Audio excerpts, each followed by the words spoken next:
In Elden Ring, there are two types of players, those who farm runes and those who suffer. We chose farming. Now let Miyazaki suffer.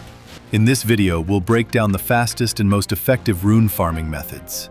From the beginning to the end of the game, how to get to them, what you need, and how to farm as efficiently as possible. Don't forget to subscribe to the channel. 5th place, the ball sphere. The simplest and most effective farming method at the beginning of the game. You can come here even at level 1. There's no need to collect weapons, upgrade them with spells, or anything else. The location is in Caelid, at Grael's Dragon Barrow, near the Lenne's Rise Site of Grace.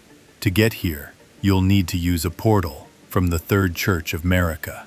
I'll show you how to get there from the very beginning. Let's begin our journey. We'll run past all the enemies and ignore them. In this area, we obtain Torrent, the spirit steed, the mount we ride throughout the game. You just need to rest at a site of grace, so Melina gives you the spectral steed whistle.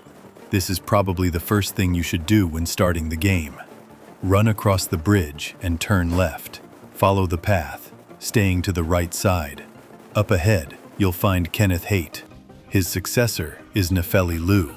If you complete her quest line, Kenneth will help her rule Stormveil Castle.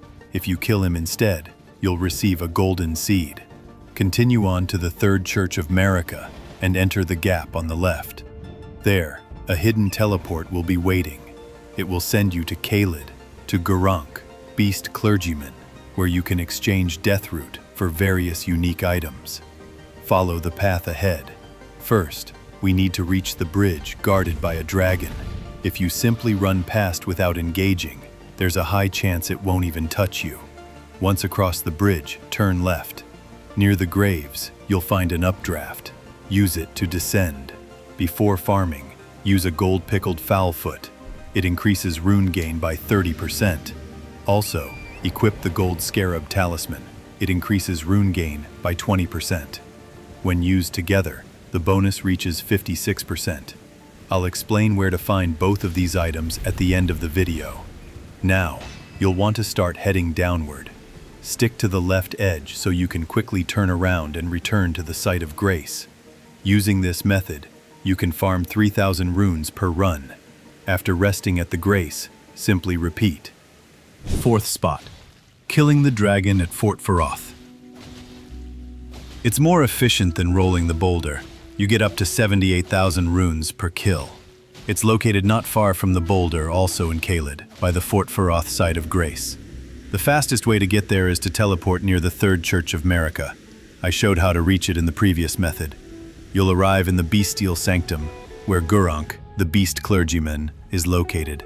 Descend and run to the bridge where the dragon is. You can run straight past him. Most of the time, he won't even touch you. At the end of the bridge, turn right and head toward the minor Erdtree. Behind it, a wind tunnel will launch you into the Fort Faroth location. As soon as you arrive, activate the Site of Grace immediately so you can rest and respawn the dragon. If you wait too long, he'll die, and you won't be able to farm him anymore. If you plan to farm the dragon repeatedly, make a backup of your save file in case you accidentally kill him permanently. I'll leave the save path in the description. Now here's what you need for this method and where to find everything. Best weapons for early game. Fast farming, Hookclaws. Fastest bleed buildup. The higher their upgrade level, the faster bleed accumulates. You get them in Stormveil Castle after defeating Margit the Fell Omen.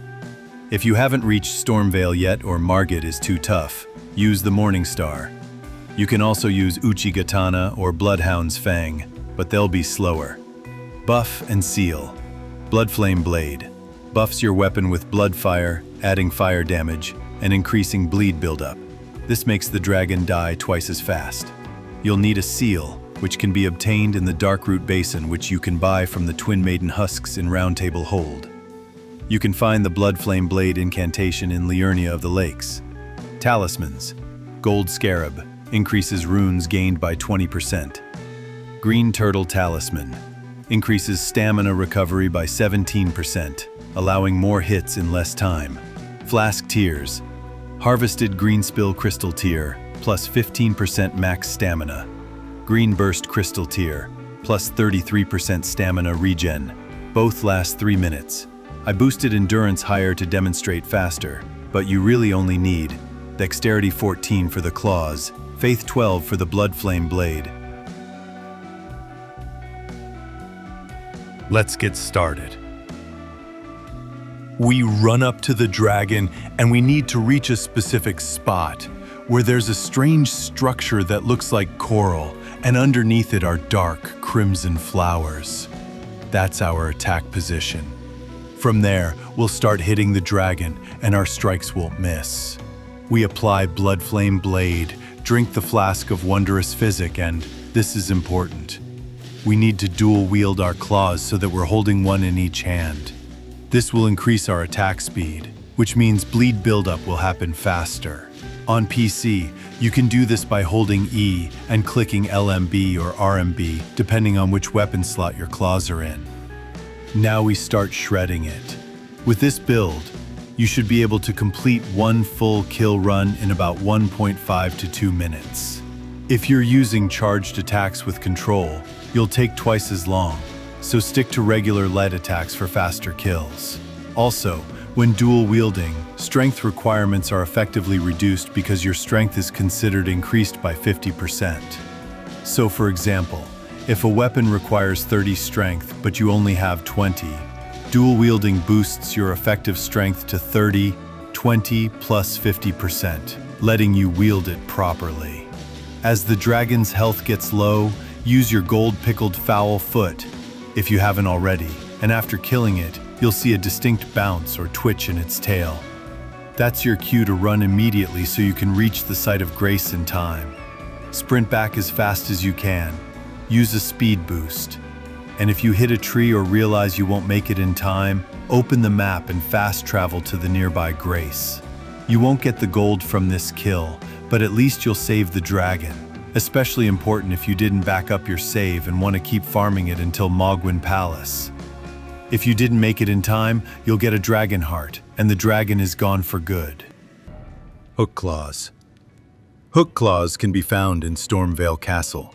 From the Stormveil cliffside site of Grace, go up the nearby tower and head to the far end of the corridor.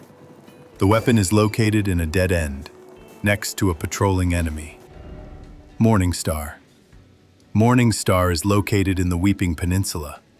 From the Bridge of Sacrifice site of Grace, head south toward Castle Morn. You'll come across a large carriage.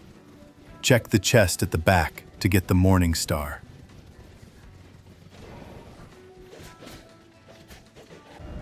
Bloodflame Blade, Incantation. This incantation becomes available once you reach Liurnia of the Lakes. From your site of grace, run toward the Rose Church, where White Mask Vare is located. Slightly to the right of the church, you'll find a Scarab. Defeat it to obtain the Bloodflame Blade.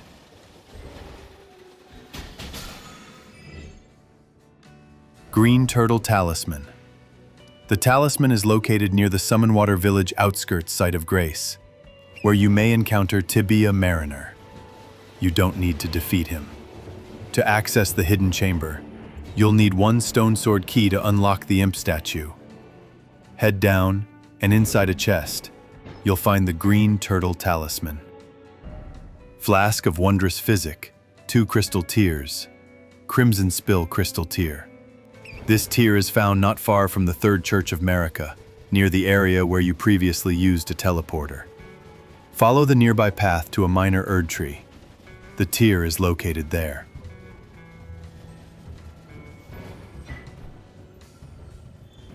Green Burst Crystal Tier. This one is obtained near a minor Erdtree, close to a site of grace. You'll receive it as a reward for defeating the boss, Putrid Avatar.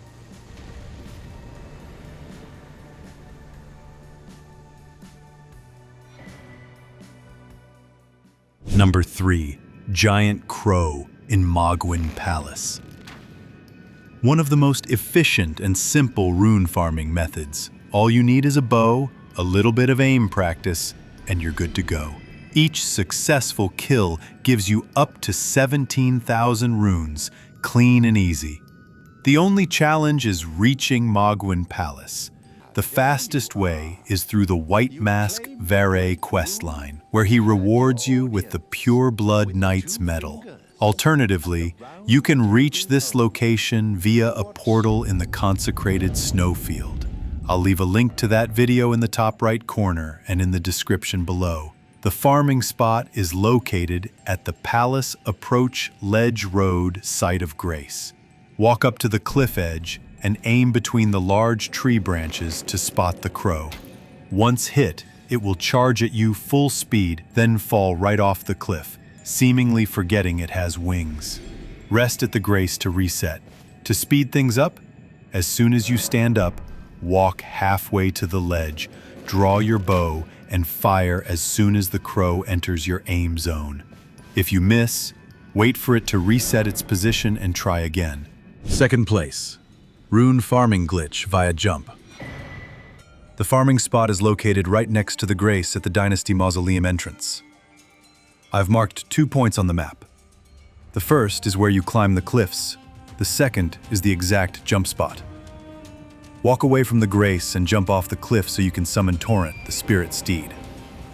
Ahead of you, there'll be a ghostly skeleton. If you haven't killed it or don't want to fight, stick to the right side along the cliff wall, just like I'm doing. There'll be an Albinauric nearby.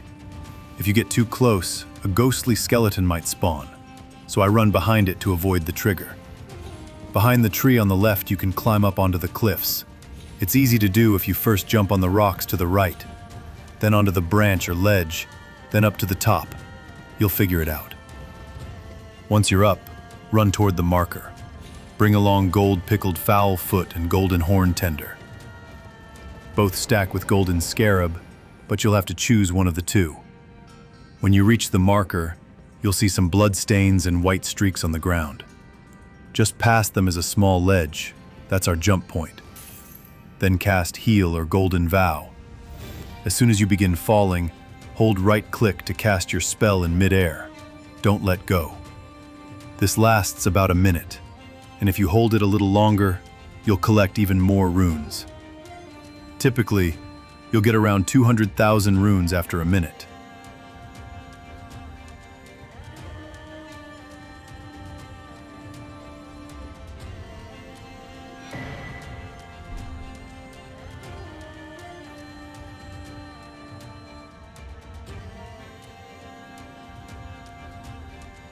Once the runes come in, open your map and quickly teleport back to the Grace. Don't worry if you fall and die. Just return to the ledge and pick up your runes from the bloodstain. As you can see, in one run I got 234,000 runes. Not bad, right? I won't comment on the moral side of this method. You're adults, decide for yourselves. Number 1. Albinauric Farming Spot. The most effective rune farming method is the Albinauric Farm, located in the same area as the Crow, just further down the path. Here you'll find a group of Albinaurics sitting together. To maximize efficiency, use the Sacred Relic Sword. Its wide AoE skill allows you to earn up to 50,000 runes per run. To get this weapon, you'll need to defeat the final boss of the game. The Sacred Relic Sword comes from the Elden Remembrance and features the largest AoE attack in the entire game. After obtaining the Elden Remembrance, you can trade it for the Sacred Relic Sword. If you already chose Marika's hammer instead, there's still a chance to get the sword. I'll explain how in a separate video. But simply owning the sword isn't enough.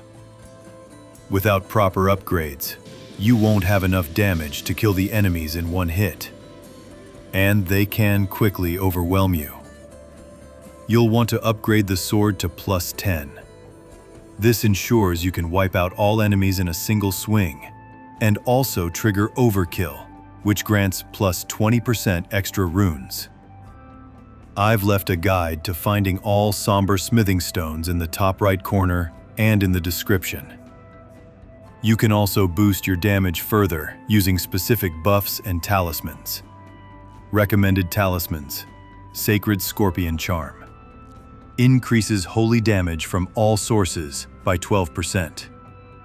Ritual Sword Talisman. Boosts all damage by 10% when at full health. Shard of Alexander.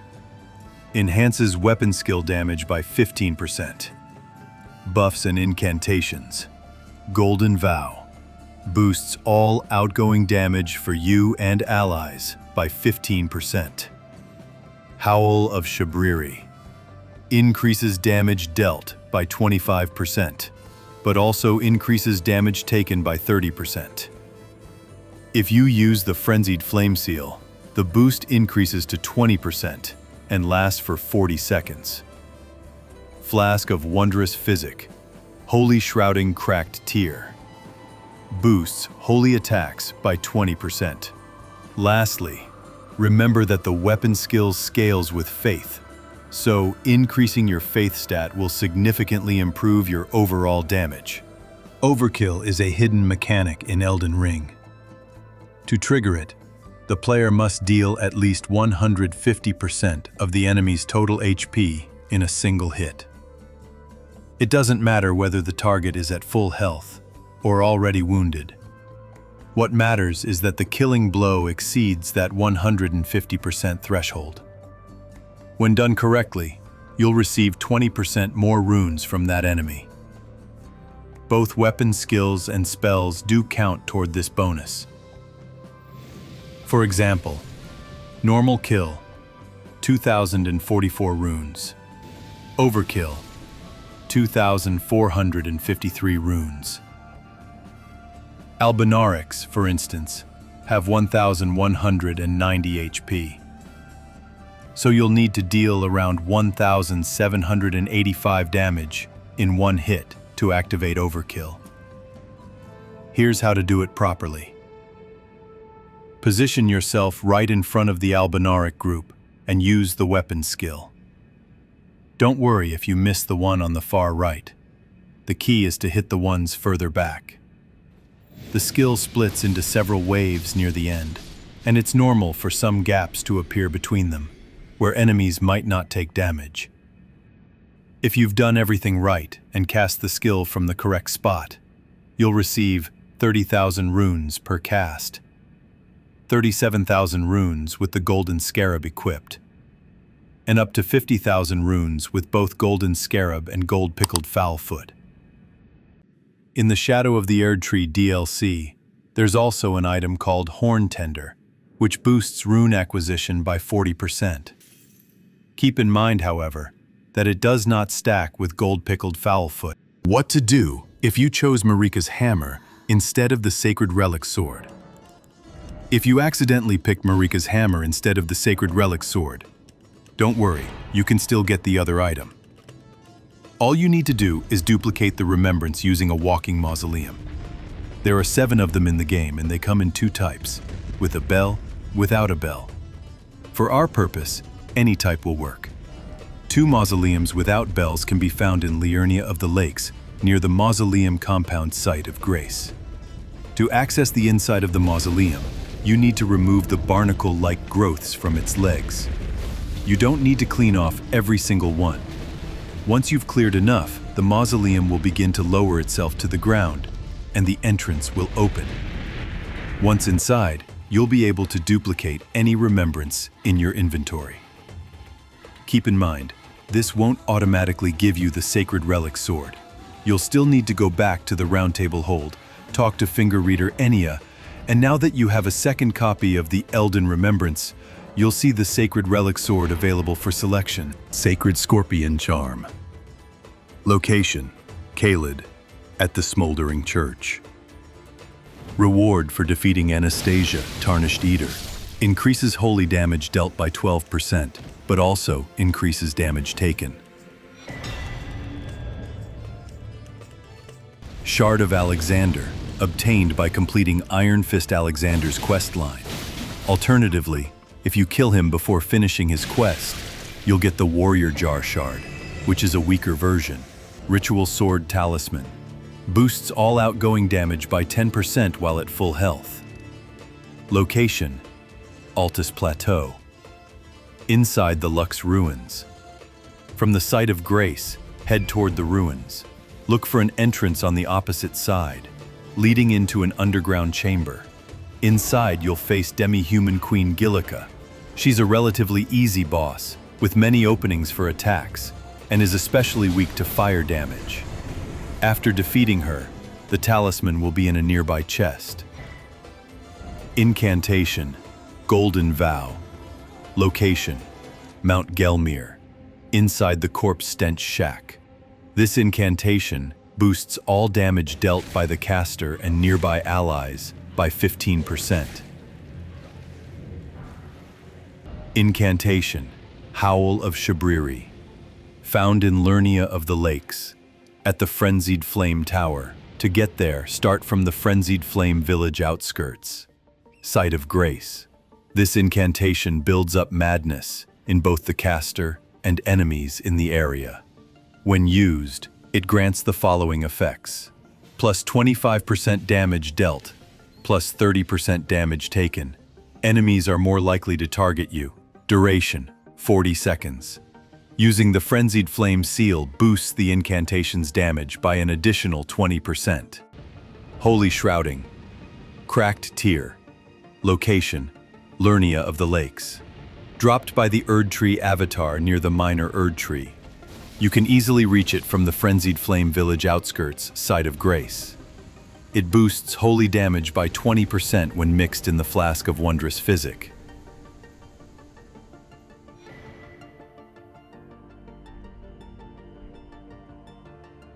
Golden Scarab Talisman.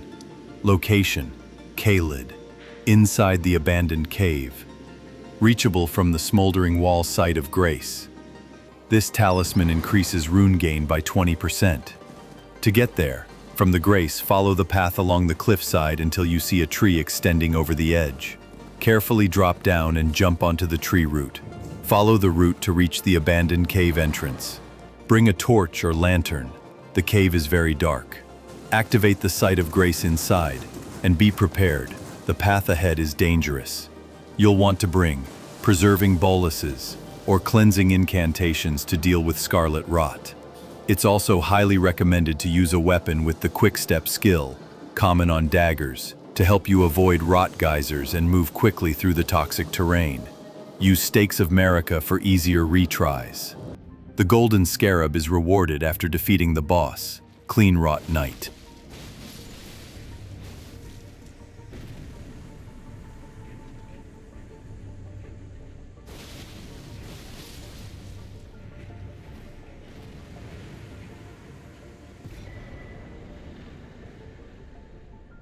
The Gold-Pickled Foulfoot boosts rune acquisition by 30%, and you can get the recipe very early in the game. Head to Limgrave and find the Murkwater Cave, where you'll encounter Patches. Before entering the cave, you'll be invaded by a hostile NPC. Defeat him, then proceed inside, where Patches will ambush you. If you spare his life, he'll become a merchant. After reloading the area, you'll be able to trade with him. Eventually, as you progress through the game, Patches will change locations. But for now, all we need is to buy the Missionary's Cookbook 2 from him. To craft the Gold-Pickled Foulfoot, you need 3 ingredients. Roa fruit, found in abundance at Weeping Peninsula, near the Castlemorn Rampart Site of Grace, close to the isolated merchant. 4-toed Foulfoot, go to the 4th Church of Marika, then head behind the church and descend to the shoreline. You'll find a large number of birds here. The drop rate for the item is about 25%.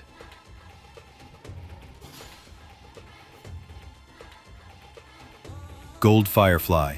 From the Mistwood outskirts, Site of Grace, head down into the forest. Near a pond surrounded by bears, you'll find several gold fireflies. Golden Horn Tender. This item is only available in the Shadow of the Erdtree DLC. It increases rune gain by 40% for 3 minutes. Found near the Scorched Ruins Site of Grace. It drops from an Inquisitor enemy with a fixed 4% drop rate. No item discovery bonuses will help. The best place to farm them is also the closest, and since they travel in groups, it makes the process faster and easier. Tip: You can use the Gold-Pickled Foulfoot and Golden Scarab after killing a boss to maximize rune gain, saving your consumables during failed attempts.